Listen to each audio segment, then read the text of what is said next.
Oi, povo, tudo bem com vocês? Sejam bem-vindos a mais um vídeo aqui do canal. E o tema de hoje foi um tema que me pediram lá no vídeo sobre a Conferência de Berlim.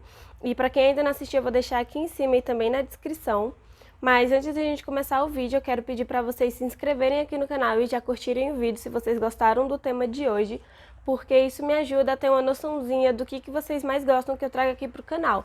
Se é resenha, se é vídeos como este, então deixa o seu curtir que é para eu poder já ter uma noçãozinha, tá bom? Agora vamos lá pro vídeo, que é o que realmente importa. Lá por volta do século XIV, muitos reinos eram cidades-estados e eles possuíam várias zonas de influência ali perto, controlando o que estava perto deles. E muitos dos líderes daquelas tribos, daqueles reinos, eles praticavam a exogamia, que é quando parentes próximos não se casam. E aí isso fazia com que vários líderes de tribos começassem a ficar parentes uns dos outros. Isso era feito para que quando surgisse algum conflito na África, eles pudessem resolver tudo em família por meio do diálogo. Mas mesmo assim, a maior fonte de escravos ainda era a guerra, porque na África tem muitas etnias diferentes e isso dificulta muito o convívio entre os africanos, porque cada um acredita num Deus, cada um tem a sua forma de governar e isso acaba dificultando muito o convívio entre os próprios africanos. Durante a colonização, várias tribos que elas eram rivais historicamente tiveram que começar a conviver num mesmo território por causa da partilha entre as potências europeias. E aí isso gerou mais guerras, porque eles não se aceitavam. E aí, depois da Segunda Guerra Mundial, eles começaram a luta pela independência deles. E aí mostrar qual era o povo que tinha mais poder, qual era o povo que era hegemônico ali naquela região. E isso gerou mais guerras ainda. Com tantas guerras, muitos tornavam-se prisioneiros das tribos rivais. E se eles não ficassem ali para trabalhar, eles eram vendidos pelos vencedores. E aqueles que ficavam nas tribos, eles tinham que lutar e trabalhar por ela. E aí, uma das formas deles deixarem de ser escravos era se eles se casassem com algum membro daquela tribo vencedora. E aí, a partir disso, eles deixavam de ser escravos e começavam a fazer parte daquela sociedade, daquela tribo. E aí, uma coisa que pode ser observada é que a África ela é dividida em Norte da África e África subsaariana. Eu vou deixar algum mapinha aqui para vocês se nortearem melhor. E aí, no norte da África, a influência islâmica e a venda de escravos é muito intensa.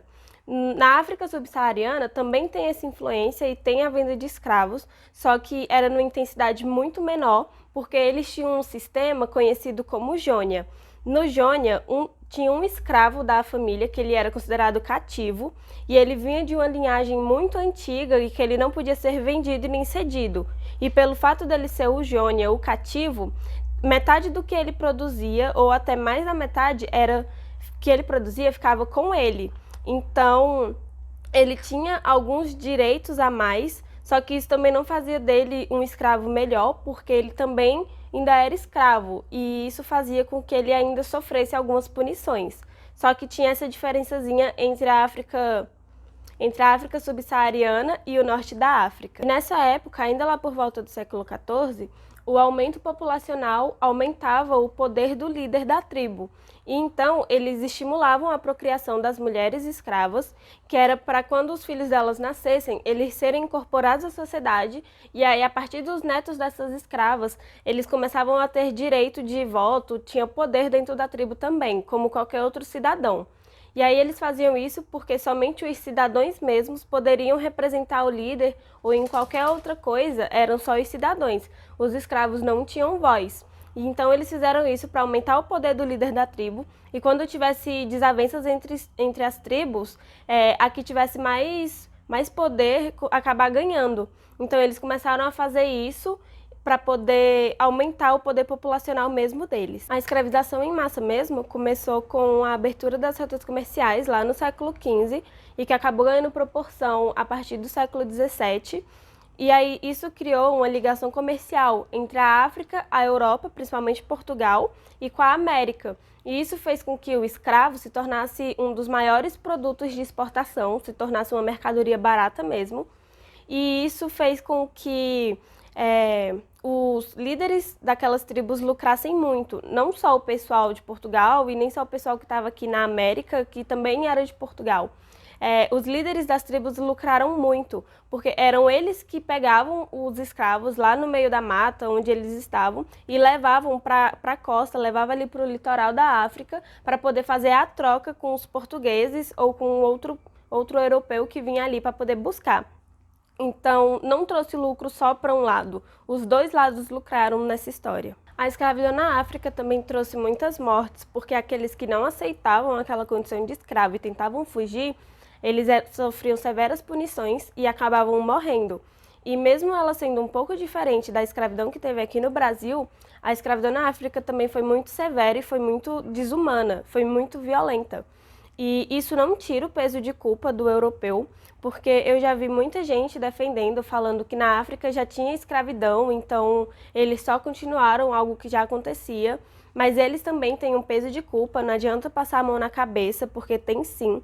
Os dois lados têm culpa, porque até hoje em alguns pontos ainda existe essa escravidão, mas eles ainda têm seu peso de culpa e a gente não pode ficar passando a mão na cabeça de nenhum dos dois lados. E aí agora, para dar uma complementada no que eu falei e até acrescentar mais algumas coisas, eu vou ler um trecho aqui da fala da Marina de Mello e Souza Lee, que é para vocês terem uma noçãozinha a mais, porque eu peguei de uma historiadora que já está há mais tempo estudando isso, para vocês terem uma noçãozinha a mais.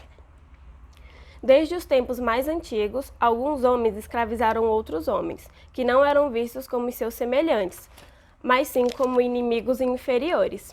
A maior fonte de escravos sempre foram as guerras, com os prisioneiros sendo postos a trabalhar ou sendo vendidos pelos vencedores. Mas um homem podia perder seus direitos de membro da sociedade por outros motivos, como a condenação por transgressão e crimes cometidos, possibilidade de pagar dívidas ou mesmo por sobreviver independentemente, por falta de recursos. A escravidão existiu em muitas sociedades africanas bem antes de os europeus começarem a traficar escravos pelo Oceano Atlântico. E aí, com isso, eu termino o vídeo por aqui. Eu vou deixar os links de onde eu peguei essas coisas aqui na descrição. E se você é novo aqui no canal, eu vou pedir mais uma vez para você se inscrever para não perder os próximos vídeos. E é isso. Espero que vocês tenham gostado do vídeo. Um beijo e até o próximo. Tchau!